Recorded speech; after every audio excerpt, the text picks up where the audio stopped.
सुर्खियों में।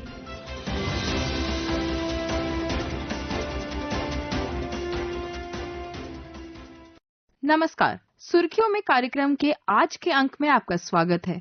मैं हूं दीक्षा सक्सेना और आज हम चर्चा करेंगे कुपोषण उन्मूलन में भारत के महत्वपूर्ण प्रगति पर। हमारे साथ जुड़ रही हैं डॉक्टर अनन्या अवस्थी, जो कि न्यूट्रिशन एक्सपर्ट हैं। कार्यक्रम में आपका स्वागत है। धन्यवाद। पिछले 11 वर्षों में भारत ने कुपोषण से लड़ने में लगातार एक महत्वपूर्ण प्रगति की है। सरकार द्वारा लागू की गई कई योजनाओं ने कुपोषण का बोझ कम करने में बहुत बड़ी भूमिका भी निभाई है। केंद्रीय गृह एवं सहकारिता मंत्री अमित शाह ने आज नई दिल्ली में NDDB फाउंडेशन फॉर न्यूट्रिशन के CSR कॉन्क्लेव का भी उद्घाटन किया। कुपोषण के कई घटक होते हैं, जैसे वेस्टिंग, स्टंटिंग और अंडरवेट, और इस पे और डिटेल में चर्चा करने के लिए डॉक्टर अवस्थी, आपसे मैं सबसे पहले ये समझना चाहूंगी कि आप श्रोताओं को संक्षेप में क्या समझा सकती हैं कि वेस्टिंग, स्टंटिंग, अंडरवेट और ओवरवेट की क्या परिभाषा होती है। तो सबसे पहले तो आकाशवाणी को बधाई देना चाहूंगी कि कुपोषण एक बहुत ही बड़ा मुद्दा है और ये बहुत ही अच्छी पहल है कि आम नागरिक तक हम इस जानकारी को, जो साइंटिफिकली भी साउंड हो, जो सरकारी सेवाओं के बारे में भी बता सके, ऐसी जानकारी लेके सामने जाए। तो जब हम कुपोषण कहते हैं, हमको समझना पड़ेगा कि कुपोषण जो है 3 प्रकार का होता है। हम लोग सोचते हैं ना, अच्छा कुपोषित बच्चा मतलब सिर्फ बड़ा पतला सा सिकुड़ा सा बच्चा जिसका हाइट नहीं बढ़ पाए, सिर्फ वही कुपोषित नहीं होता। जब हम कुपोषित कहते हैं तो उसके 3 टाइप्स हैं। पहला, जो बच्चे उनको अच्छा भोजन नहीं मिल रहा है, विविध आहार नहीं मिल रहा है या उतना एनर्जी नहीं मिल रही है अपने खाने में, ऐसे बच्चे अंडर नरिश्ड कैटेगरी में आते हैं, जिसमें आपने बात करी स्टंटिंग, वेस्टिंग और अंडरवेट। क्या है कि अपनी उम्र के हिसाब से हाइट ना बढ़ना, अपनी उम्र के हिसाब से कद ना बढ़ना, वेट ना बढ़ना। तो अगर आपको लगता है कि आपका बच्चा 4 साल, 5 साल या 3 साल का है और उसकी उम्र के हिसाब से कद या उसका वेट नहीं गेन हो रहा है, तो आप जरूर अपनी आंगनवाड़ी दीदी के पास जाइए या अपने डॉक्टर तक पहुंचिए। शायद आपका बच्चा अंडर नरिश्ड कुपोषित हो सकता है। दूसरा एंड ऑफ स्पेक्ट्रम कहते हैं ओवर न्यूट्रिशन, मतलब कि इतना ज्यादा आपने एनर्जी डेंस खाना खा लिया जिसकी शायद आपके बॉडी को जरूरत भी ना हो। तो ऐसे में क्या होता है, ऐसे में निकलती बीमारियां जिनका नाम है डायबिटीज, हाइपरटेंशन, ज्यादा चीनी खाने से, ज्यादा नमक का खाना खाने से, बहुत ज्यादा आजकल बच्चों में जंक फूड्स और इवन अडल्ट्स में जंक फूड्स का प्रचलन इतना ज्यादा बढ़ गया है। तो फ्राइड खाना खा रहे हैं, पैकेज्ड खाना खा रहे हैं, जिसको कहते हैं अल्ट्रा प्रोसेस्ड खाना खा रहे हैं। तो ऐसे केसेस में ओवर न्यूट्रिशन, जिसमें डायबिटीज, हाइपरटेंशन, चाइल्डहुड ओबेसिटी, मतलब बच्चेपन में ही मोटापे के संकेत शुरू हो जाना, ये आता है। और बीच में कैटेगरी आती है कि दिखने में तो आपको ठीक लग रहा है महिला या पुरुष या बच्चा, लेकिन उसके अंदर हिडन हंगर है, मतलब कि कोई ऐसा अंदर विटामिन है, ऐसा कोई मिनरल है जिसकी कमी है और कोई माइक्रोन्यूट्रिएंट डेफिशिएंसी है। इसमें इस डेफिशिएंसी, इस कैटेगरी में सबसे बड़ी डेफिशिएंसी जो इंडिया में है वो है अनीमिया की। आयरन की कमी से, फॉलिक एसिड की कमी से हो सकती है। तो ये भी एक बहुत बड़ी प्रॉब्लम है। तो जब हम कुपोषण बोलते हैं तो हमें समझना चाहिए कि अंडर न्यूट्रिशन भी इसका एक भाग है, ओवर न्यूट्रिशन भी भाग है और बीच में एक हिडन हंगर भी। पूरा तीनों चीजों को मिला करके कुपोषण के डेफिनेशन को समझना चाहिए। अनीमिया जो है वो सिर्फ बच्चों में ही नहीं बल्कि एडल्ट महिलाओं में भी बहुत ज्यादा प्रेवलेंट है आज इंडिया में। तो इसके कारण क्या है और इससे कैसे, अनीमिया से बाहर निकलने के लिए कैसे भोजन का सेवन करना चाहिए कि लोग अनीमिया से अपने आप को बचा सकें? मुझे लगता है अनीमिया एक ऐसी बात है जो घर घर तक, इसमें जो है एक कॉन्वर्सेशन होनी चाहिए, बातचीत होनी चाहिए। और क्यों ये कहते हैं हम, अगर हम डेटा देखते हैं, अभी तो नेशनल फैमिली हेल्थ सर्वे जो है, जो इंडिया का डेटा देखता है, वो थोड़ा पुराना हो गया, 2021 में निकला, लेकिन उस डेटा को देखें और तब से अब तक लेकर काफी स्थिति, अब 2026 शुरू हो गया, इम्प्रूव हुई है। लेकिन उस डेटा के हिसाब से ऑलमोस्ट हर दूसरा बच्चा या हर दूसरी प्रेग्नेंट महिला अनीमिक है इस देश में। अनीमिया क्या होता है? अनीमिया मतलब जिसको हम हिंदी में कहते हैं खून की कमी, मतलब कि आपका जितना खून के अंदर हीमोग्लोबिन एक मापदंड होता है, अगर हीमोग्लोबिन आपका एक लेवल से नीचे होता है तो आप अनीमिक कहलाए जाते हैं। अब अनीमिया के लिए क्या प्रॉब्लम क्या है?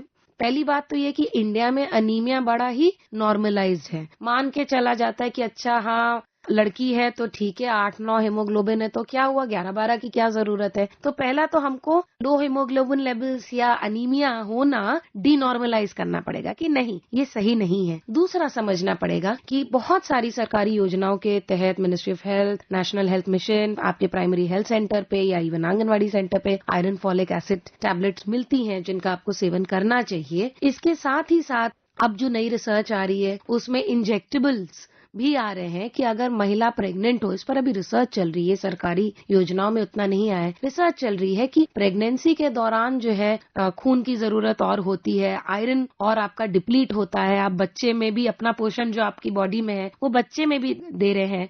और अगर माँ कुपोषित होगी, माँ अनीमिक होगी, तो बहुत लाइकली होता है, बहुत हाई रिस्क होता है कि बच्चा भी लो बर्थ वेट हो या उसमें भी अनीमिया हो आगे चल करके। तो ऐसे केसेस में आजकल इंजेक्टेबल भी आयरन आ रहा है। इसके अलावा राइस जो हम लोग चावल खाते हैं पीडीएस में, उसका भी फोर्टिफिकेशन का एक बड़ा काम सरकार ने किया है कि राइस को फोर्टिफाई किया है। बट सबसे इम्पोर्टेंट बात जो सबको खून की कमी, अनीमिया जब भी बात करती है समझने की जरूरत है कि फूड इज योर मेडिसिन। आप जो हैं वो वही हैं जो आप खाते हैं। तो अनीमिया से अगर लड़ना है तो 2-3 बातें याद रखें कि जो आयरन, फॉलिक एसिड रिच युक्त चीजें हैं, फ्रूट्स वेजिटेबल्स, उनको खाएं। तो उसमें जैसे ग्रीन लीफी वेजिटेबल्स आती हैं, आप गुड़ का सेवन करें। आप इसके साथ साथ अगर आप चना खाएं, एनिमल सोर्स फूड खाते हैं, नॉनवेज खाते हैं, उसमें भी आयरन की मात्रा ज्यादा होती है। इसके साथ साथ एक बात हमेशा ध्यान रखें कि अगर आप आयरन फॉलिक एसिड की दवाई लेते हैं या आप थोड़े अनीमिक हैं, तो चाय और कॉफी का सेवन लिमिटेड रखें, क्योंकि चाय और कॉफी इनहिबिटर्स होते हैं आयरन अब्जॉर्प्शन के, और प्रमोटर्स क्या होते हैं?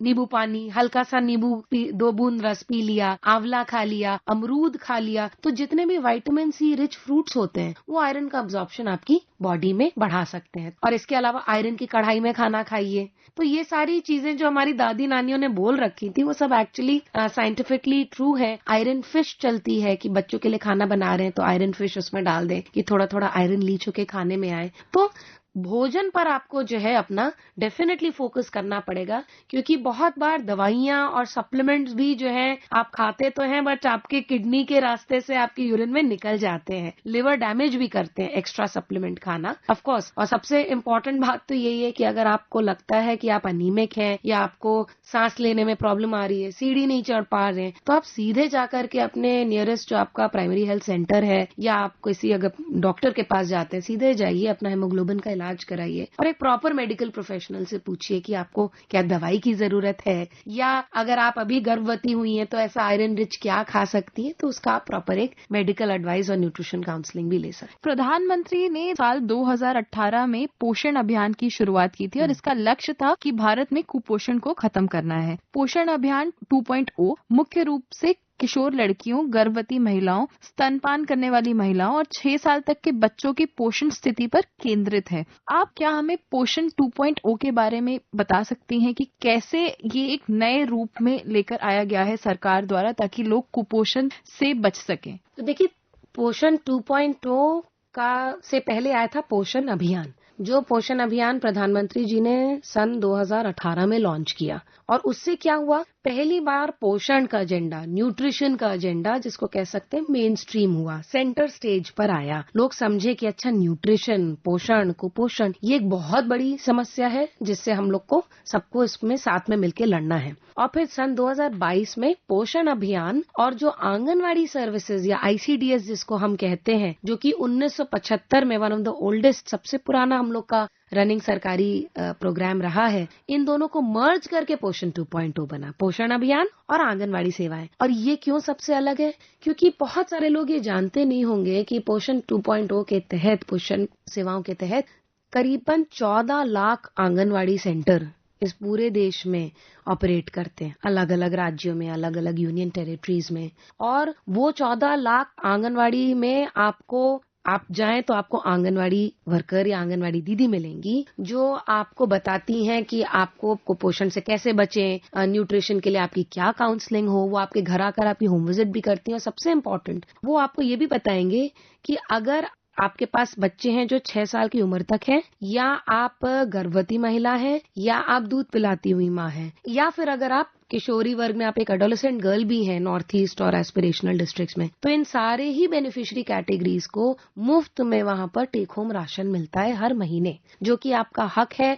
ये महिला बाल विकास मंत्रालय के अंतर्गत ये जो पूरी आंगनवाड़ी सेवाएं चलती हैं, ये हर महीने टेक होम राशन बांटती हैं बच्चों को, माओ को, क्योंकि बच्चे और माएं सबसे ज्यादा ही जो है वल्नरेबल या जिसको कहते हैं रिस्क पर होते हैं कुपोषण के, तो इसलिए इनको टेक होम राशन या इवन आजकल फ्रेश खाना पका पका हुआ खाना जिसको कहते हैं हॉट कुक मील भी बंटती है। तो ये सारी सेवाएं जो है 14 लाख आंगनवाड़ी सेंटर्स में मिल रहा है। और इसमें सबसे बड़ी बात ये है पोषण 2.0 के अंदर कि पोषण 2.0 ने पोषण ट्रैकर नाम का एक टेक्नोलॉजी टूल लॉन्च किया 2021 में, जो कि इन 14 लाख आंगनवाड़ी सेंटर्स को कनेक्ट करता है और हर दिन ये मेजर करता है, हर दिन ये डेटा कलेक्ट करता है कि किस माँ को टेक होम राशन मिला, कोई बच्चा आया तो उसकी हाइट वेट क्या है, अगर उसकी हाइट वेट कम है तो क्या वो कुपोषित है, और अगर कुपोषित है तो हमें उसको कौन सी सरकारी सेवाएं देनी चाहिए। इसके अलावा आपके घर में छोटा बच्चा पैदा हुआ तो क्या ब्रेस्ट फीडिंग का हम एडवाइस दे सकते हैं, ऊपरी आहार जिसको हम कॉम्प्लीमेंट्री फीडिंग कहते हैं, इन सब चीजों के बारे में होम विजिट कर सकते हैं क्या। तो पोषण ट्रैकर एक दुनिया का, मैं कह सकती हूँ, सबसे बड़ा टेक्नोलॉजी टूल है जो रियल टाइम में ये डेटा देता है कि कुपोषण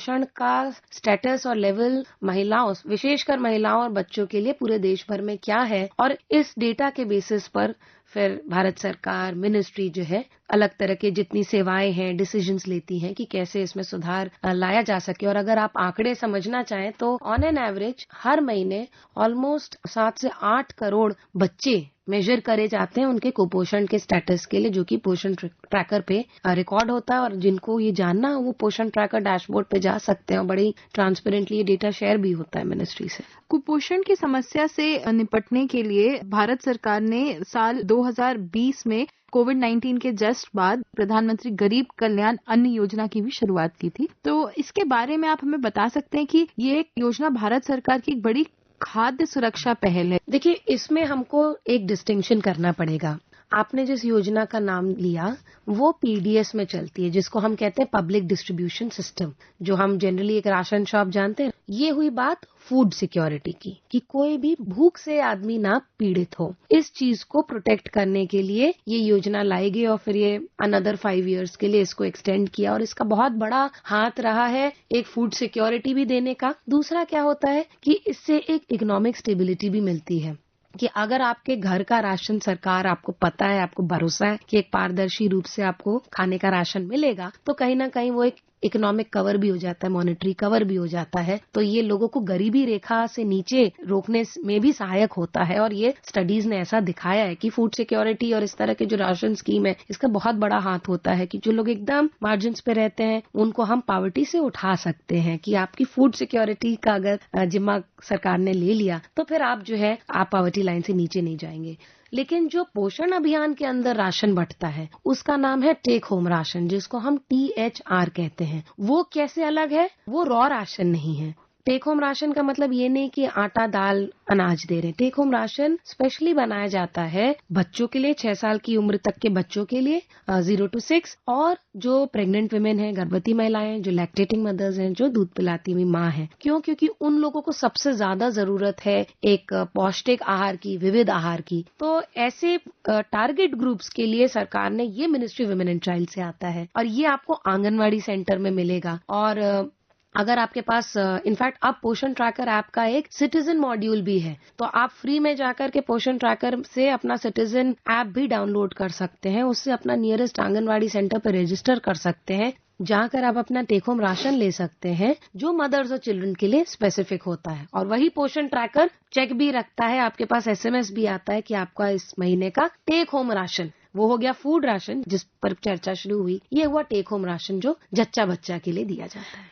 श्रोताओं, ये कार्यक्रम आप हमारे mobile app news on AIR और YouTube channel news on AIR official पर भी सुन सकते हैं। डॉक्टर अवस्थी, आप आकाशवाणी के स्टूडियो में आई और आपने इतनी महत्वपूर्ण जानकारी हमें दी, इसके लिए आपका बहुत बहुत धन्यवाद। धन्यवाद।